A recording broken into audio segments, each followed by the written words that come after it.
Why do we let work consume our lives? Work. It's amazing, isn't it, that word, work.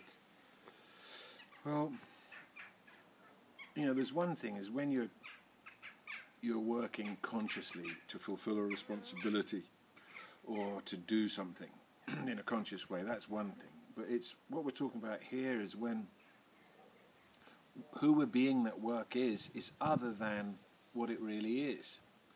So we're talking about when we're being that work is a place to hide.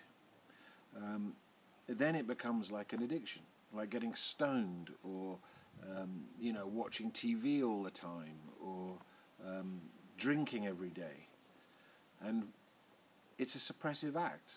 As long as we're occupied and we've got our mind focused into something, we don't have to deal with what is there to be dealt with, which is really the fundamental questions of who am I and why am I here and what is the possibility of this life.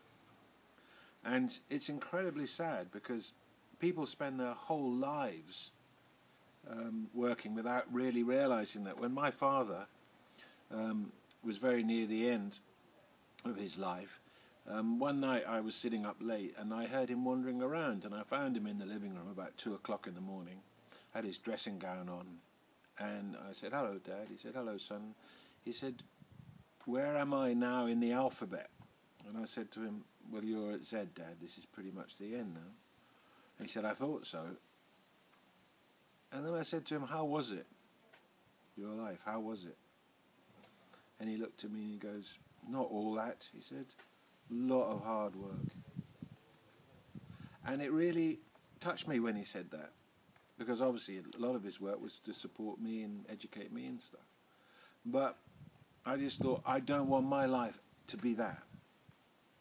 It's far too precious, this life, to have it be a lot of hard work. And, it's not necessary. You can get people who work enormous amounts of time and they don't come out with much. And it also solves an issue of identity, doesn't it?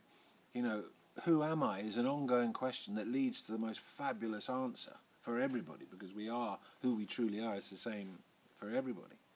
But one of the answers you get is, I am what I do. So by doing what you do all the time, you get not to have to deal with the issue of who am I. And it can become an addiction. And then you forget how to create a future. Then you forget that you can have what you want. If you're in touch with how you'd love your life to be, it can actually unfold. And so it's really sad. So working addictively, working compulsively is a strategy of avoidance, of avoiding facing actually what is. We need to spend time with ourselves, just quietly, and let everything settle and accept whatever comes up. We need to spend time with the people we love. We need to spend time in nature. We need to spend time doing nothing. Oh, I can't meditate. My mind's far too active. Yeah, your mind's so active because you don't meditate. And if you meditate, and if you even walked in nature every day, you'd start to kind of calm down.